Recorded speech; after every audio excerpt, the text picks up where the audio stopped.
மறைந்த முதலமைச்சர் கருணாநிதியின் பெயரை கொண்டதால் சட்டமன்ற தேர்தலில் தோற்க மாட்டேன் என நியூஸ் 18 கேண்டிட் வித் கேண்டிடேட் நேர்காணலில் கோவில்பட்டி திமுக வேட்பாளர் கருணாநிதி நம்பிக்கை தெரிவித்துள்ளார். நீங்கள் ஏற்கனவே நகர்மன்ற உறுப்பினர், நகர்மன்ற தலைவர் அப்படிங்கிற உள்ளாட்சி பிரதிநிதியாக இருந்திருக்கீங்க. அதுக்கு தேர்தல் செஞ்சீங்க. இப்போதைக்கு சட்டமன்ற தேர்தலில் களங்காண்கிறீங்க. எப்படி இருக்குது இந்த தேர்தல் களம் உங்களுக்கு வந்து? நல்ல ஒரு களமாக இருக்கிறது. இப்போ இந்த தெருவில் வந்திருக்குன்னு வச்சுக்கோங்க, 99% வேலை முடிச்சிட்டேன். அந்த மாதிரி நகராட்சியில் ஃபுல்லாகவே வேலையை முடிச்சு கொடுத்துக்கிட்டே இருக்கேன். இதே மாதிரி தண்ணி பிரச்சனை மாதிரி சட்டமன்றத்தில் இருக்குது, எல்லா தொகுதியிலும் இருக்குது. அதெல்லாம் சரி பண்ணதுக்காக தான் முதல் வேலையாக தான் என்னுடைய வேலை. நல்ல மக்கள் வரவேற்புக்கு அமோகமாக இருக்குது. இப்போ நீங்கள் இந்த கோவில்பட்டி களங்காண்கிறீங்க. இங்கே வந்து ஏற்கனவே 3 முறை வெற்றி பெற்றவர், ஒரு தடவை அமைச்சர் இருந்த அதிமுக இந்த முன்னாள் அமைச்சர் கடம்பராஜ் இருக்காரு. அவரை எதிர்கொள்வதில் உங்களுக்கு சிரமம் இருக்கா? மக்களுடைய வரவேற்பு எப்படி இருக்கு உங்களுக்கு வந்து?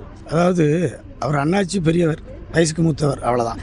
களம்ங்கிறது சாதாரணமாக தான். அவங்களாம் திமுகவை வந்து ரொம்ப லேசாக அவங்க நாங்கள் செய்யக்கூடிய வாய்ப்போடு இருக்கோம். இப்போ நிச்சயமாக இந்த நீங்கள் ஏற்கனவே வந்து நகர்மன்ற தலைவர் இருந்திருக்கீங்க.